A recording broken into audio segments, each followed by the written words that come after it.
Hey, what's up guys? Welcome back to my channel. Today I'm just gonna have a little sit down visit and share with you a story of my first pipeline job, what it was really like. I think this will help people that are new to the industry or people that aren't on the pipeline yet get an idea of what to expect on their first job. And I hope those of you that are already on the pipeline and been working for years will share your first day down in the comments. Any kind of expectations you had or your experience on your first job. So grab your coffee, kick back, relax, and listen to the story. Before we get started, make sure and subscribe and ring the bell to get notified when I post a new video every Friday. If you don't know me, I'm Austin Ross, a pipeline welder for 7 years now, rig welder before that, shop welder before that, and then I got started in a VOTEC in high school. On this channel, I like to share tips and tricks for rig welders and pipeliners. Okay, so for the sake of this video, I'm going to share my first job as far as mainline goes, because when it comes to pipeline, you got mainline, that's pipeline work. That's probably what most of you relate to when watching my videos, because that's what I do most of is mainline. But before I started mainline, I was on fabrication jobs. It was still pipeline work, still had to take pipeline type tests, but it was fabrication. So I worked 2 or 3 different jobs before I got on my first mainline job. Luckily, as far as the test goes, I was already, some of that nervousness was kind of already out of the way because I'd already taken a couple tests, already busted a couple tests, but I was close to home. I wasn't far away like a lot of us experience whenever we go on a pipeline job. So here's how the story goes. My soon-to-be brother-in-law and me jumped in the truck and took off towards northeast Pennsylvania. Tunkhannock to be exact. This is like 20, I swear at the time it was like 26 hours. It might only call for 24 hours from Stillwater, Oklahoma area. Way further than I had ever worked away from the house. The furthest I had ever worked away from the house was like 2 hours on my first pipe job. And we jump in the truck, we take off, pulling my '06 bumper pool Jag, just a camping camper. That's what I had. That's what Kayla and I were camping out of on the weekends before this, so that's what we took. And I remember thinking, for one, I was nervous because I was going over 20 hours away to get a job. I was excited because, you know, I had wanted a pipeline, but I'd never taken that leap to actually go that far away and do it. So I was excited, but I remember thinking, and I might have even brought it up to my brother-in-law, I remember thinking 3 hours into it, 3 hours is a long time to drive, right? 3 hours into it, like, this is crazy. Why am I driving? I'm driving 20 hours away. I'm driving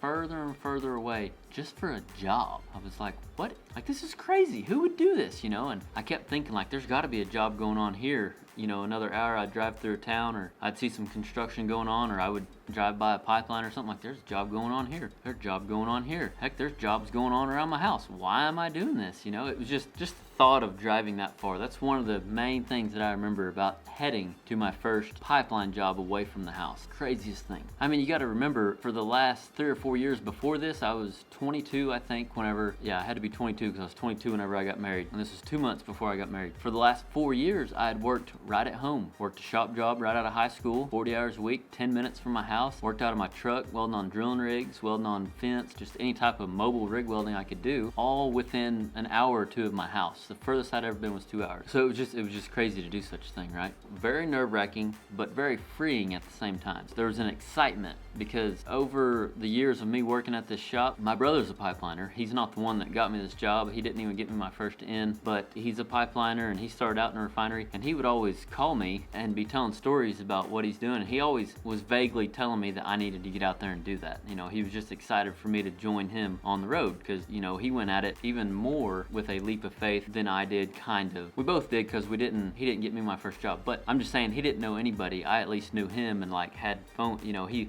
told me stuff over the phone all the time about what it was going to be like, where you need to set your machine, do this, do that, but it was all jumbled. You know, I mean, until you get out there and see it and do it for yourself, it's just very, very confusing, right? So I mean, he was trying to explain to me how things worked. But anyway, it was definitely a thrill to be going on the road and going away from home like that. That's the only advice or like stories that I had been told were from my brother. Other than that, I didn't know what it was actually like to leave town like that and go get a job that was over 20 hours away from my house. It was very free feeling and exciting all at the same time. But on another note, I was broke. I remember it like it was yesterday. I had roughly $1,500 to my name. So talk about some pressure. $1,500 to my name, fixing to get married in 2 months, and I'm spending $600 probably in fuel total, one way to get there. Oh, and another thing that I remember is pulling that, even though it was a short camper bumper pull, it was heavy. It was a, what did I say, an '06 model. We got 2 hours down the road from the house and I already needed fuel.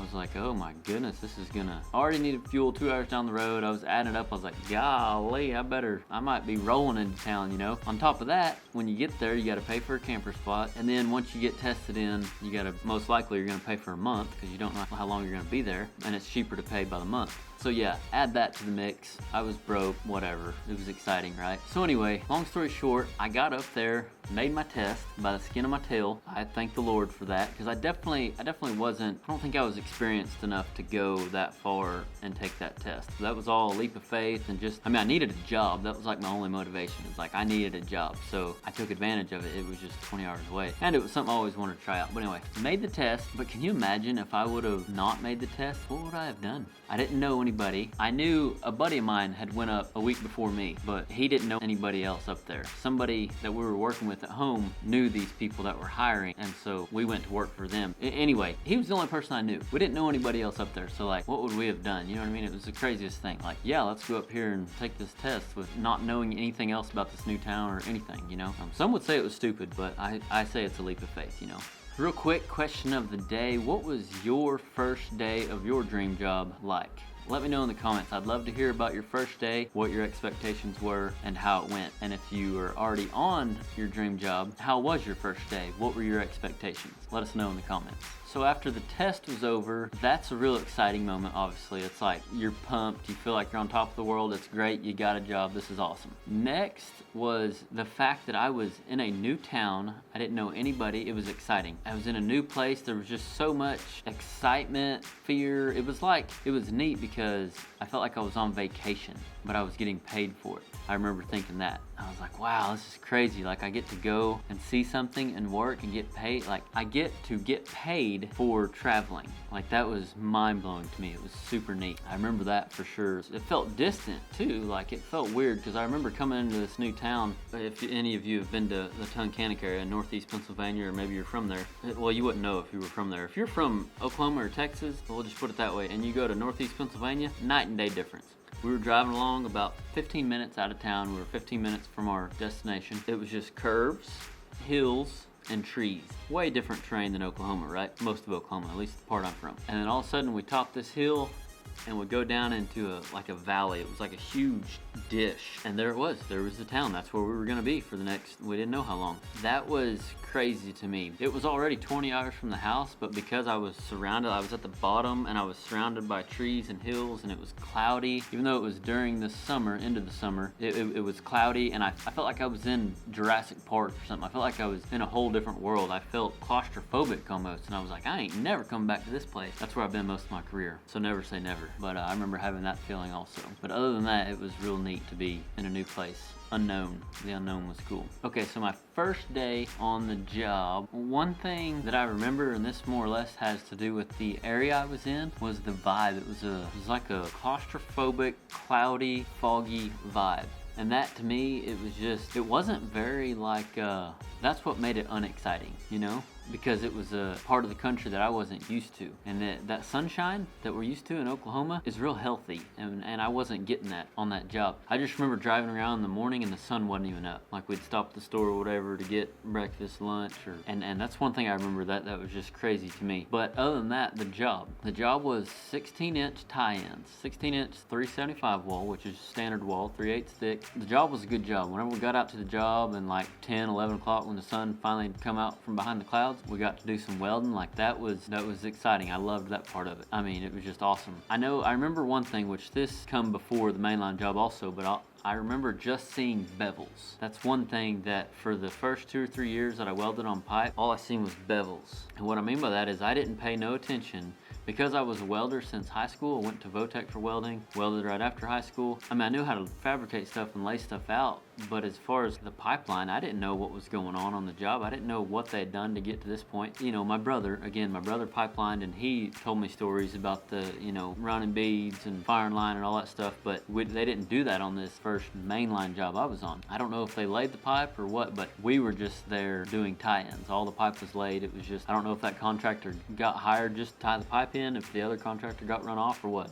anything could happen in this industry, right? That's one thing I remember very clearly, was just seeing bevels. I didn't pay no attention. Some of you can probably relate that have been welders, never been helpers, never been a laborer. You might be able to relate. Side note here, one good thing about being a laborer or even a helper is you get to see more about what goes on than just the welding part. You know, whether you're a laborer or whether you're the spacer or a journeyman, what they call it in the union. But being a journeyman, you get to learn how to carry that pipe, which means you are the person that is over how that pipe gets laid, because whenever you lay the pipe, you got to lay it. There's a ditch line. They right away it, and there's a ditch line. You got to lay that pipe. Sometimes the ditch is dug, sometimes it's not. Either way, you got to know where that ditch line's at, and you got to lay the pipe along, you know, the same distance from that ditch line, and tons of other stuff that I don't even know yet. But that's because I didn't start out as a helper, and I didn't start out as a laborer, didn't throw skids or anything, so I didn't gain any of that. All I saw were bevels. So that's one thing that I remember hardcore from my first pipeline job. I was so focused, which is good and bad. It's good because I was focused only on my job, and I'd done my job to the best of my ability. Like, I was so focused in on it that the most I had to deal with was the tie-in man, and I had to be confident enough to tell him, hey, I need this different, or I had to be confident enough to say, yes, I will take this weld, you know, if it wasn't just perfect. So that's one of the things I remember about my first job. Like I said, up until this, I was on fabrication, and on fabrication, for those of you who don't know, you get to look at your bead in a lot of situations, not all situations, but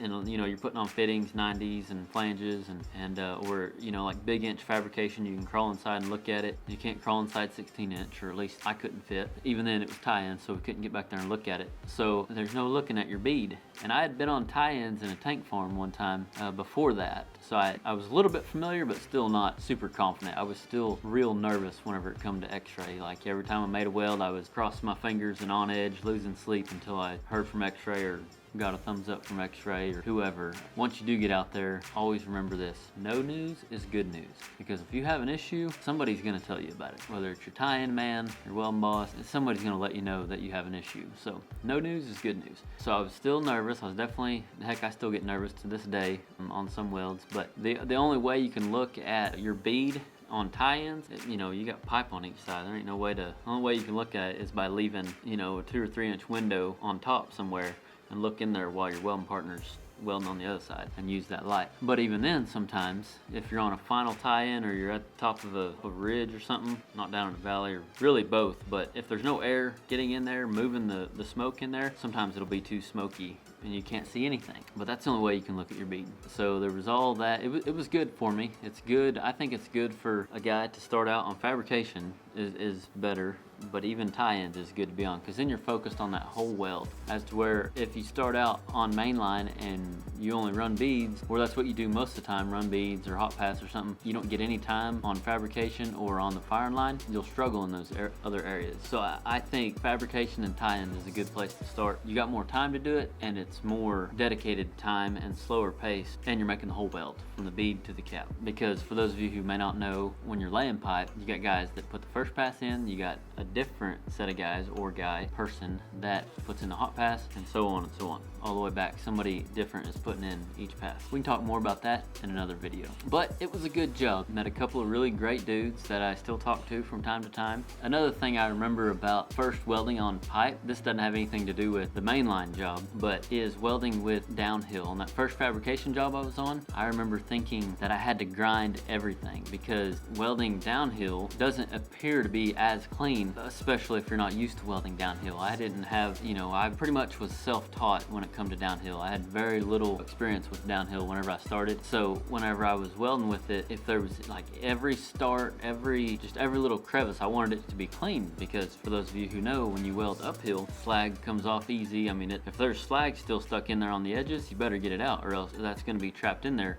most likely, depending on your experience and everything. But for those of you that can relate, comment down below, I can relate, because those of us that started out with uphill, I didn't weld any x-ray uphill, but I did weld a lot of structural uphill, and that same idea, you know, as far as it being clean, the look of a 7018 weld is usually much cleaner if it's done right than a downhill weld, depending on your experience. So that's one thing I remember, is I was all the time grinding stuff when I didn't have to. Downhill has a little bit more tolerance whenever it comes to trash, if you know what you're doing. Again, several different variables. Anyway, back to the mainline job. I was on that job for about a month, and then me and my buddy both got laid off unexpectedly. We had no idea that we were getting laid off. We got hired through a hiring firm or through somebody that hired welders, just welders for this job. As to where a lot of guys we were working with got hired through the contractor like normal. They got paid differently. We got paid straight contract. They were getting paid a little bit better of a wage, but it was split check.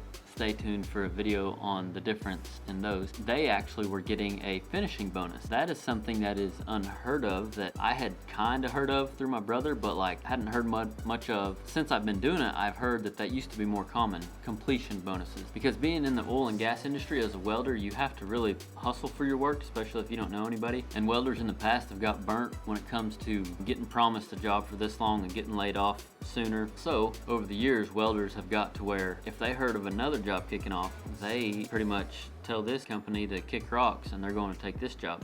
I don't advise that. There's a lot of things you can do more professionally, but they come by it honest because contractors were treating them like crap and lying to them. So that kind of thing happened. So to prevent that, some contractors offered a completion bonus. That way they can make sure they kept their welders until the end of the job. Of course, we didn't get that because we hired in a different way, but that kind of thing used to happen more so than it does nowadays. So we worked 1 month there, got laid off unexpectedly, and then luckily for both of us, me and my buddy both, he got a job through somebody else that we were working with, and then I got on a different job. A neighbor there in the campground, he's actually a guy that I met. He is from southern Oklahoma. Didn't know him, but he was from Oklahoma, so that was neat. Made me feel more at home just because he was from Oklahoma. Like, that's cool, you know, we had that in common. But anyway, he was working down the road on a station job, and we got to visit in, and he gave me the directions to get to the job site, and he said, come out there and visit with the weld boss, you know, and see, he might be able to use you. And I said, all right. This was probably 3 or 4 days later, a week at the most, if I remember right. So I go down there and talk to this weld boss, and sure enough, he needed another welder. So I went and took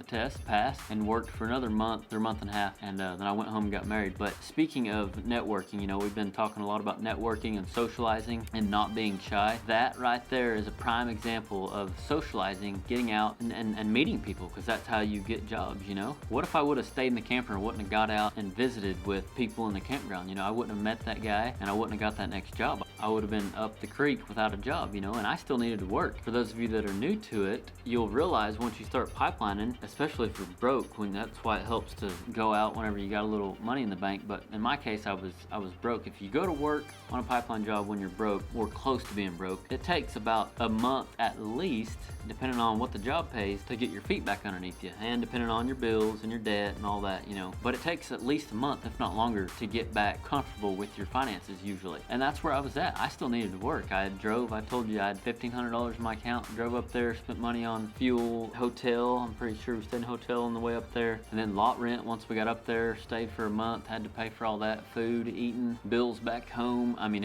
I still needed to work. So thank the Lord that I ran into that fella and visited with him, and I got another job. So networking is key. It paid off for me to socialize. That was a blessing for sure. And then after that job, that was another good job, good learning job. Met some more good people there that I still keep up with today. It was a 20-inch, well, it was anywhere from 2-inch to 20-inch, but the biggest pipe was 20-inch, 8-12 wall, so it was heavier wall. It was good for me. Got done with that job, left, swore I'd never go back. Like I said earlier, that's where I've been most of my career. But I went home to get married. Kayla, my wife now, she did end up coming up a couple weeks after me and my brother-in-law got there, and her and his girlfriend at the time flew up to see us, and we did go to New York City for 1 day. Well, we drove down Saturday night to New Jersey, stayed in New Jersey, woke up the next day and went to New York. So we did get to experience New York while we were up there, which was crazy, fast-paced. I love big cities and skyscrapers and everything, but I definitely don't think I could live there. Way too busy for me. But talking about getting broke into the pipeline lifestyle, Kayla and I definitely got broke in. That explains why we do what we do today as far as sharing our journey and trying to help others get into it with less stress. Anyway, I think that's going to be it for this video. If you liked this video, go ahead and hit that like button. Answer the question of the day. Let us know how your first day was on the pipeline, what your expectations were, and if you're already out on the pipeline, been on the pipeline for years or whatever, let us know how your first day was, what your expectations were. I would love to hear. Subscribe to see more videos like this, and ding that bell if you want to get notified when I post a new video every Friday. My advice for this week is take action. Every Friday I tell you to learn something every day, and I mean it. So take what you learn and do something with it. Don't let the fear of failing or all the questions or all the research get in the way of taking action. Start where you are. Even if it's just one small step towards your goal, that one small step makes a huge difference just in a year's time. But you gotta take action. Socialize with people, introduce yourself, let it be known what it is that you wanna do. The most asked question I get is, how do I get started in the pipeline? Utilize social media, socialize, take action. If you haven't heard about my inner circle, it is a great place to go and meet people just like you wanting to get into the pipeline industry. We've got people in there that are already seasoned pipeliners. We've got people from all over. You'd be surprised what being in a tighter knit community with people that are just like you with the same goals, how much good that will do you. So if you're interested in the inner circle, we'll put a link in the description. You can go check it out. You won't regret it. Remember, learn something every day. We will see you next Friday.